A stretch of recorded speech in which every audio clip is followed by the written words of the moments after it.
2014 నుంచి దేశంలో పులుల సంఖ్య పెరుగుతోంది. కేంద్ర పర్యావరణ శాఖ చేపట్టిన ప్రాజెక్ట్ టైగర్ కారణంగా 2022 నాటికి పులుల సంఖ్య 3682కు చేరింది. గుజరాత్లో ఆసియా సింహాల సంఖ్య కూడా గణనీయంగా పెరిగింది. 2025 నాటికి సింహాల సంఖ్య 891కి చేరింది.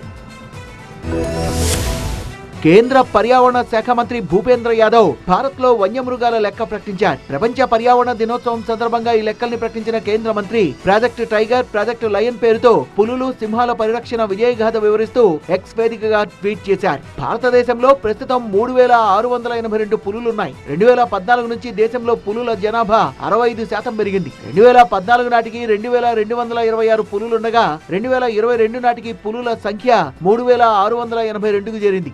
ప్రాజెక్టు టైగర్ పేరుతో పులుల రక్షణ, పర్యవేక్షణ, సహజీవనంపై దృష్టి పెట్టడంతో పులుల సంఖ్య పెరిగిందని కేంద్ర మంత్రి చెప్పారు. భారతదేశంలో ప్రస్తుతం 58 పులుల సంరక్షణ కేంద్రాలున్నాయి. ప్రపంచంలోని వన్యపులుల్లో 70% భారతదేశంలోనే ఉన్నాయి.